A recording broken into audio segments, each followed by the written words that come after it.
আসসালামু আলাইকুম এভরিওয়ান। আজকে আবার একটা ব্লগ নিয়ে আসছি। আর এই ব্লগটা থাকছে কিন্তু আমার বাগানের আপডেট নিয়ে।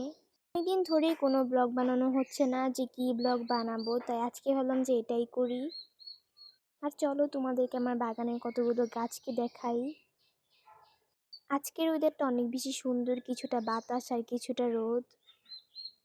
তাই মূলত এই ভিডিওটা করা। আর এখানে দেখো আজকে কিন্তু আমার গাছের মধ্যে কাঠগোলাপ ফুলও ফুটেছিল। আর এইখানে আমি একটা জিনিস লক্ষ্য করি যে এই লতানো গাছগুলোর মধ্যে অনেক সুন্দর সুন্দর ফুল হইছে। ফুলগুলো কিছুটা অর্কিডের মতো কিন্তু গাছ ভিন্ন। এই ফুলগুলো প্রায় ফুটে থাকে আর আমার অনেক পছন্দের এই ফুলগুলো। বাগানের মধ্যে দেখো কত সুন্দর একটা ফুল ফুটে আছে, তাও আবার মাটি ছাড়া।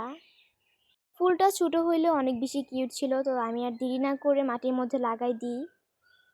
আমার অনেকগুলোই পর্তুলিকা গাছ আছে, হয়তো ওখান থেকেই পড়ে হইছে এই ফুলটা। যেই জবা গাছটা কতদিন আগে মরা মরা ছিল, আজকে দেখি ওই জবা গাছটার মধ্যেই দুইটা কুলি আসছে। আমি আর কুলি দুইটাকে ছিঁড়ে নাই, কারণ ওর মতো ওই বাচুক। এইখানে পাহাড়ি ফুলটাও কিন্তু ফুটছিল। আমার চায়না রোজের বড় গাছটা থেকে কিন্তু আমি দুইটা কাটিং লাগাইছিলাম, আর দুইটা কাটিংই কিন্তু অনেক সুন্দর হয়েছে। একটা গাছের মধ্যে তো কুলি আসছে, তাও আবার দুইটা কুলি। আর এই গাছের থেকে চারা বানানো কিন্তু খুবই সহজ। এটা হচ্ছে আমার বাগানের আরেক সাইডের প্রাকৃতিক সৌন্দর্য। এখানে কিন্তু সব জায়গায় গাছপালা দিয়ে ভরা। আমার এই দেশি কাটামুকুট গাছটার মধ্যে সবসময় কিন্তু ফুল ফুটে থাকে। আর এই যে হচ্ছে একটা অপরিচিতা গাছের চারা, যেটার মাথা কিন্তু আমি কেটে দিছি, কারণ এটাকে আমি ছোট বানাবো আর ছাপড়ানো বানাবো। কতদিন আগেও আমি কেটে দিছিলাম, এখনো কিন্তু কেটে দিলাম। আর পিছিয়ে যে দেখতে পারছো, এটা হচ্ছে মাদার প্ল্যান্ট।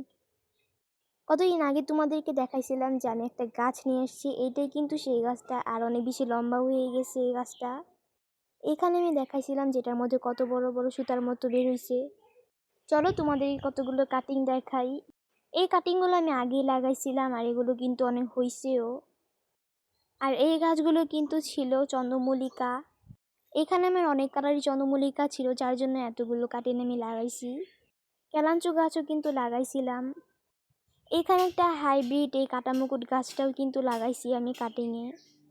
এই যে দেখতে পাচ্ছ এই শোকেসটা, এটা কিন্তু আমি গাছপালা দিয়ে পুরাই ভরে ফেলছি, যার জন্য শোকেসটা অনেক বেশি সুন্দর লাগছিল। আর এখানে মানি প্ল্যান্ট গাছও দিয়েছিলাম। এই গাছটা আমি ছোট্ট একটা কাটিং এখানে লাগাইছিলাম, আর সেখান থেকেই দেখো কত লম্বা লম্বা হয়েছে। আর এই শোকেসটা কিন্তু অনেক আগেকার একটা শোকেস। এইখানে আমি আরও কতগুলো কাঠগোলাপের কাটিং লাগাইছি, তো চলো তোমাদেরকে দেখাই।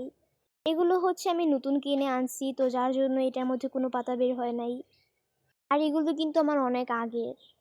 তো যেগুলো পাতা বের হয়েছে, তো চলো তোমাদেরকে দেখাই। এইটা আমি চারাই কিনে আনছিলাম, আর বাকি যেগুলো দেখতে পারছো সবই কিন্তু আমি কাটিং লাগাইছিলাম। কাটিং থেকেই কিন্তু এত সুন্দর পাতা বের হয়েছে। এটা হচ্ছে খয়েরি কালার, যার জন্য এর ডালগুলো কিন্তু খয়েরি। এখানে একটা আনকমন গাছ আছে, যেটা কিন্তু ক্যাকটাসের মতো দেখতে হইলো, এটা ক্যাকটাস না। এখানে বড় একটা অর্কিড গাছও ছিল, যেগুলো কিন্তু মশলার একটা গাছ। ওই সাইডে আমার আরও অনেক গাছগুলো দিয়ে ভরা। আর এখানে দেখো সুললিলি গাছটা কিন্তু মাশাআল্লাহ অনেক ভালো গ্রোথ হয়েছে। আমার সময়ের অভাব ছিল বলে আমি অন্য সব সুললিলিগুলো লাগাইতে পারি নাই। আর এখানে কিন্তু একটা শাপলা গাছও আমি লাগাইছি নতুন করে। এখানে আমার একটা ল্যান্টানা গাছও আছে, আরও অনেক গাছ ছিল এই সাইডে, যেগুলো আমি দেখাইতে পারি নাই। আর এই যে হচ্ছে বর্তমানে আমার নয়নতারা গাছগুলো। আগে আমার অনেক নয়নতারা গাছ ছিল, কিন্তু এখন আর নাই, সব মরে গেছে। ইনডোরের মধ্যে বলতে গেলে এই গাছটা আমার সব থেকে বেশি পছন্দের একটা গাছ। কেন পছন্দ তোমরা সবগুলো কথা শুনেই কিন্তু বুঝতে পারবা। তার আগে বলে নিই, এই গাছটা কিন্তু আগের থেকে অনেক বেশি সুন্দর হয়েছে, আর অনেক ঝাপড়ানো হয়েছে। আমি একটা জায়গায় ঘুরতে যাই অনেক ছোট একটা ডাল আনি, আর চুরি করতে যেয়ে কিন্তু আমি ঠিক এরকমই একটা ডাল আনি। আর সেখান থেকে আমি গাছটাকে অনেক যত্ন করে লাগাই, আর লাগানোর পর কিন্তু গাছটা এতটা ঝাপড়ানো হয়। আর গাছটা কিন্তু এখন বর্তমানে অনেক বেশি বড় হয়েছে, আর পাতাগুলো নতুন নতুন বের হয়েছে। আজকের এই ব্লগটা এ পর্যন্তই ছিল। আল্লাহ হাফেজ।